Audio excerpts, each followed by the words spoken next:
কলিজাওয়ালা খান, তামিম ইকবাল খান বিসিবির মসনদে। এবার কি মোহাম্মদ মিঠুন, জাকের আলী সহ অন্যান্য ক্রিকেটারদের যে চাপা কষ্ট আছে সেটা দূর হবে, সমাধান হবে, অর্থাৎ মেঘ কেটে গিয়ে ঢাকা প্রিমিয়ার লিগ মাঠে গড়াবে? তামিম ইকবাল বিসিবির যে অ্যাডহক কমিটি সেটার সভাপতি এবং বিসিবির প্রধান হিসেবে বোর্ড মিটিং করে প্রেস কনফারেন্স রুমে এসে বলেছেন বিসিবির যে বিগত দিনে যে ভাবমূর্তি নষ্ট হয়েছে সেটা ঠিক করতে চান, পাশাপাশি 3 মাসের মধ্যে নির্বাচন দিতে চান। শুধু ভাবমূর্তি ঠিক করলে আর নির্বাচন দিলেই কি সব ঠিক হয়ে যাবে?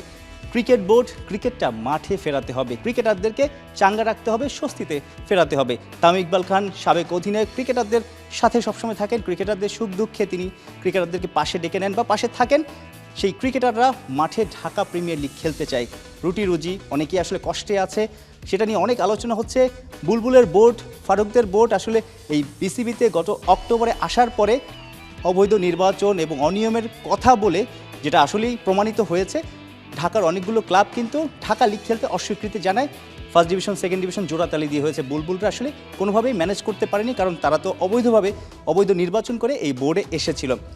8 তারিখ এই ঢাকা প্রিমিয়ার লিগ ইস্যুতে একটা মিটিং ডেকেছিল বুলবুলের বোর্ড।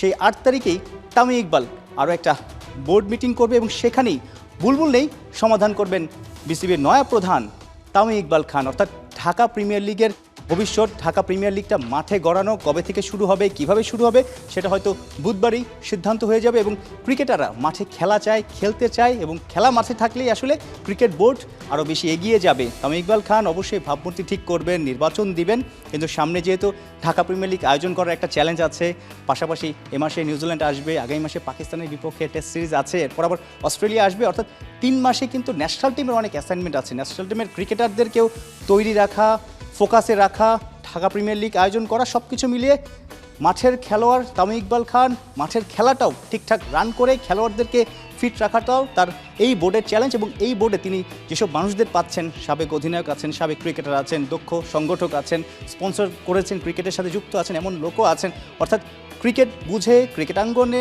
অনেকদিন ধরে আছে এমন লোক পাচ্ছে, তাদের মেধা পাচ্ছে। তামিম ইকবাল নিশ্চয়ই রাইট ট্র্যাকেই আসলে ক্রিকেটটা নিয়ে যাবেন, সেটাই এখন সবার প্রত্যাশা।